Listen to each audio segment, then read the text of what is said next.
Hey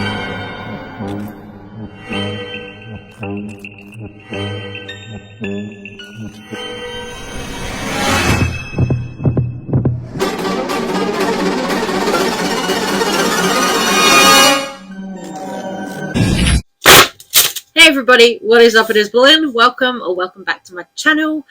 I actually wasn't going to film this video, but I decided that I would because there's a lot going on with James Charles right now. And I don't know, I think I've got a bit of a different perspective to some of the drama channels who are talking about this James Charles drama, because it's messy, but you know, it's James Charles, it's going to be messy, but also there are some things going on with it that I've seen that I'm like, you know, I want to talk about. So we're going to get into it. Also, I'm going to show you some of the stuff that I got recently, like the Trixie Cosmetics. I think it was Black Friday sale. I actually picked up their brush set, and this is so freaking cute. Look, it comes in this little like sweet shaped bag. It is just so cute. This little pink shiny brush purse, and I got the brush set inside, so you get like all of these transparent like pink brushes. Very nice, gorge. This little one's interesting. Look, it's like a little, like a sort of funny little paw shape, but with a point on it. Really cute. So these brushes seem really nice. Can't wait to try and use those. And I got a couple of extra brushes off of the website as well as the brushes. I did also get 2 of the little Sweet Treats palettes. So the little like quad palettes, I got the blue one, which I played with in my previous video, and the little red one, which I think is really cute. That's what I've got on now, little red one. And I also picked up the Bottle Blonde palette. This one was the one that had James Mansfield in the campaign, and I've used a couple of the little shades from here today as well in this eye. So I've used those on my eyes. And what else did I get from Trixie Cosmetics? Also the little lip oils. So I've got 2 of these lip oils, which I'm going to try out, but I think for this video I want to do like a coloured lip or a dark lip, so maybe not for this video, but these are so cute. The packaging is like little sweets, like the bag too, like the little brush bag. It is so gorge. Look. I mean, this just kind of like speaks to my heart. This little kind of sort of Polly Pocket type packaging, I love it. So actually, yeah, put a little bit of this one on now. And this, I think, what one is this? The Sugar Cookie lip oil.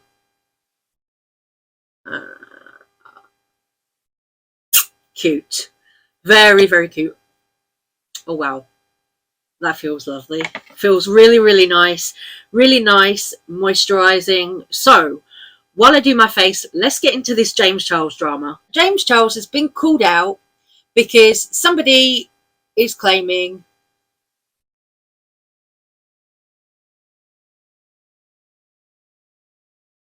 so other drama channels have already made videos about this. I'm kind of late to this one, but anyway, let's talk about it.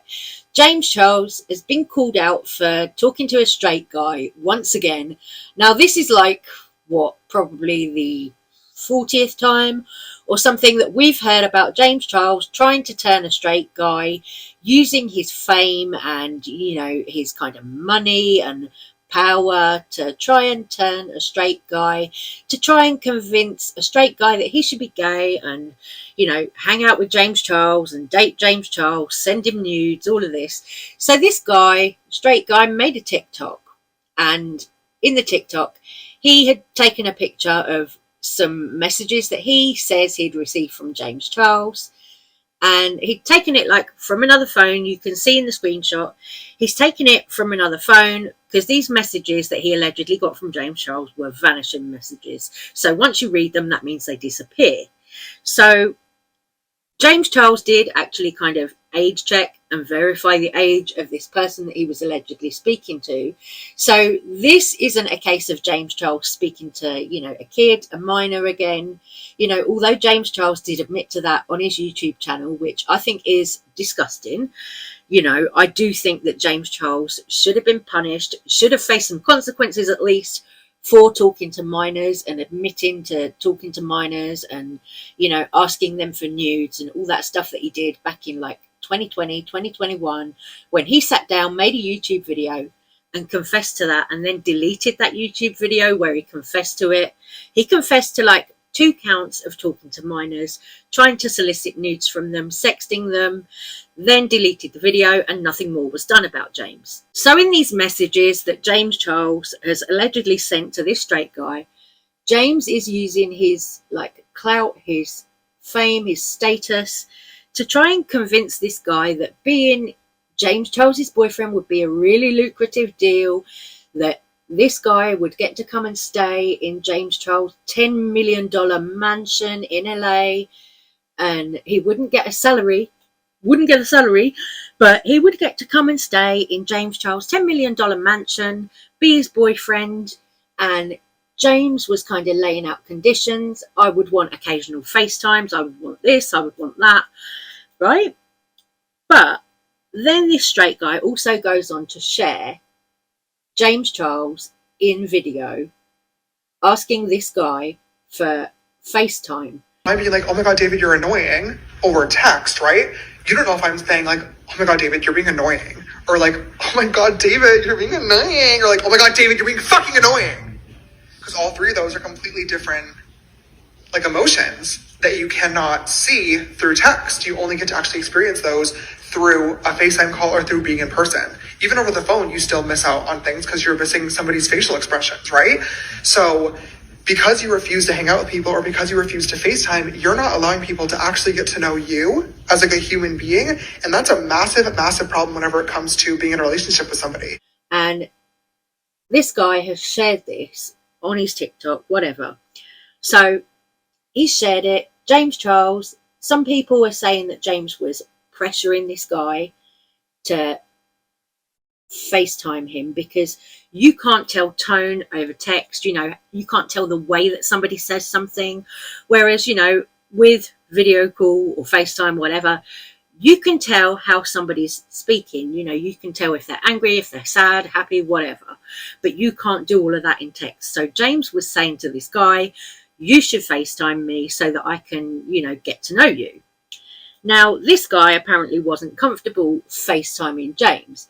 But what's really interesting is in that very same thread where all of these receipts were, is that there's another receipt from the straight guy's sister.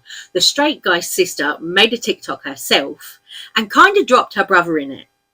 She alleged that her brother, the straight guy, was talking to James Charles for about a month. And he did all of this with the intention of then exposing James. Now, I'm well aware that James Charles doesn't have a good past. I'm well aware of what James Charles has confessed to on his own channel and all of that. And no, I don't think James Charles should be allowed on social media. But this time, in this instance, it seems as though it was the straight guy's fault, leading James Charles on just to expose him, just to use him for clout. And that's exactly what the straight guy's sister has said in a TikTok. Hello. Hi.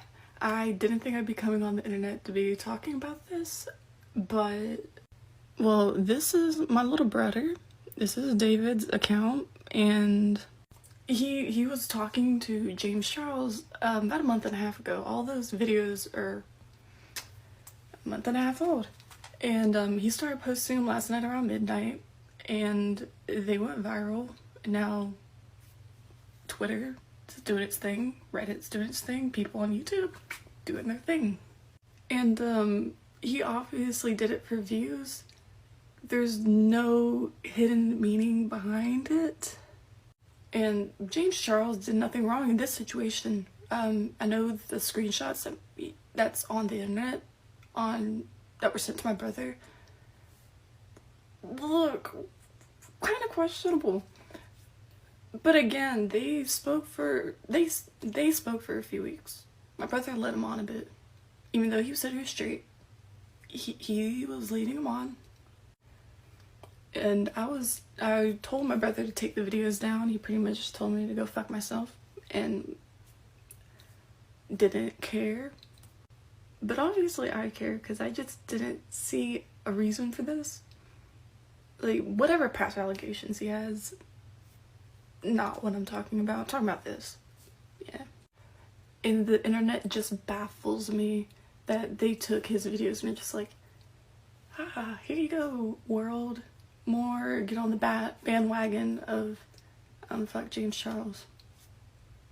But that's pretty much all I had to say. I think my brother's being a punk and is being out of pocket for posting.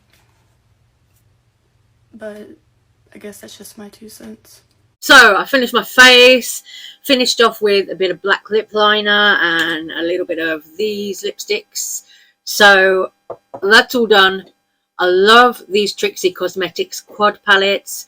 I love the James Mansfield palette, the bottle blonde one. Like, I don't know if it was actually a collaboration with James Mansfield, but these colours in here are like so me. I'm going to use this like going to work and stuff. But let's get back to this James Charles drama. Oh my god. Okay, so what I think has happened here is the sister coming out in that TikTok. I think she's the one who's really spilled the tea. Like, she's told the real truth about what happened in this situation with James Charles. What I find kind of amusing about it is that other drama channels like Rich Lux, Adam McIntyre, all of them all rush to make videos about this James Charles scandal without actually looking in that thread where they got their receipts from on Twitter and actually seeing that the sister had uploaded that TikTok.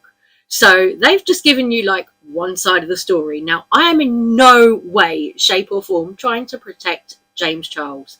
I could not care less about James Charles. You know, he can rot for all I care, because honestly, after what he did, after what he confessed to, like I said earlier in the video, I think that James Charles should have been taken off social media altogether because he was going after kids. Like, fact is, he was speaking to people who were minors, who were underage, right? That's a fact. You can't deny that. But in this instance, this time, right now that we're talking about, okay, it really seems like the guy, the straight guy, used James for clout. Does that make it okay for James Charles to then pressure the straight guy and be like, oh, FaceTime me? No, but put yourself in James Charles' shoes. If you've got somebody who's like cracking onto you, flirting with you, you're going to ask them for a FaceTime because you want to know that they're genuine. And if you're somebody who's famous like James Charles, then you've got your guard up when you're talking to people online. James should know better though. He should know not to talk to people online. He should know to get like a celebrity matchmaker. Finished off with a bit of this Nimya Set It and Forget It Nikkie Tutorials brand setting spray. I actually really like this setting spray. It's a good one. So I'm actually running low on that right now. But what I'm going to say about this whole James Charles drama is I actually think it comes back to Jeffree Star. Why do I think it comes back to Jeffree Star? Because if you guys remember when Dramageddon 2 happened, Jeffree Star was going around with a voice note that he said he had evidence of James Charles doing something illegal to somebody, something that they didn't want him to do, you know. So he had evidence of James Charles' P-word behaviour. And what did Jeffree do with that audio clip? Release the voice note, sis. Release the voice note. Because James Charles, if he's guilty of what Jeffree said he is, like, I don't know about you, but if that was me and I found out that my colleague or my friend had done something illegal to somebody else, I would fucking report it. I would speak to the alleged victim and I would say, like, right, okay, we need to do something about this. He shouldn't be allowed to get away with this. And, you know, I would try and help them or encourage them to report it. What did Jeffree Star do? Jeffree Star went on podcasts, like when he went on Keemstar's Mum's Basement podcasts. He went on podcast and said like, oh, I've got this voice note that proves James Charles is a P word, blah, blah, blah. Oh, but I'm not going to play it on air. I'm not going to play it on air for you now. Oh, no, I can play it for you in the back if you like, not recording it. Also, he allegedly played this voice note. Jeffree Star allegedly played this voice note that proved James Charles was guilty to another YouTuber called Blair White. She made a video about it at the time. So, like, if Jeffree had this evidence about James Charles, why did he sit on it? Why did he do nothing? Like, okay, Jeffree's living his peaceful life in Wyoming now, whatever, and he's not going to get involved in the drama. But I don't understand why you would sit on information like that, important information like that about James Charles. Why are you sitting on it and not reporting it? So yeah, as well as placing some of the blame for this whole James Charles still being allowed on social media, still being allowed to, you know, try and get D off social media, I'm going to blame Jeffree Star as well as James Charles in this, because although James might not be guilty in this instance, I still don't forget what he did. I still don't forget that James uploaded a video where he confessed to talking to minors. You know, I'm never going to forget that. And that's not something that I'm ever going to turn a blind eye to, because that shouldn't be, you know, forgotten about. That's important. But also Jeffree Star going around touting that voice note where he allegedly had proof that James Charles had done something to one of the Dolan twins or somebody else at the time, you know, when Jeffree was going around with that voice note and not actually releasing it, but threatening to. When Jeffree was doing that, like, okay, well, if you've got information about James Charles, why are you withholding it? You know what I mean? I don't understand that. Why are you withholding it? Why are you not giving it into the police? Like, come on, be real. You know, if you've got that information, give it over. Don't sit on it and do nothing, because then James Charles is free to go and talk to other people. And what happened? Oh, like a year or two down the line, he got caught talking to minors. And yes, there were a lot of like fake stories that got out about James as well. Def Noodles got in trouble last year for putting out fake stories about James Charles, you know, where TikTokers had come forward claiming that they'd been, you know, approached by James. And again, it turned out to be that no, these boys were using James for clout. All of this, you know, I'm all for calling James out for the things that he actually did. And I don't think he should be allowed on social media or allowed to like DM random people on social media. I do think he needs to use like a celebrity matchmaker if he wants to get a date, you know, like, girl, leave the Instagram DMs alone. You know, James, that you're going to get in trouble when you slide in people's DMs. Yeah, I do partly hold Jeffree Star responsible for all of this too, because if Jeffree had reported it at the time, you know, if Jeffree had dealt with it at the time, then we might not have had James Charles coming out a year later being like, oh, well, I was speaking to 2 minors and I did this because I was desperate, and then deleting that video. You know, if you really want to catch James Charles out and hold his feet to the fire, why not hand that information over to the cops? Anyway, that is my 2 cents. That is what I've got to say on this subject. Take care of yourselves, stay safe, stay well, and I will see you guys on the next one. Thank you so much for watching. Take care. Bye.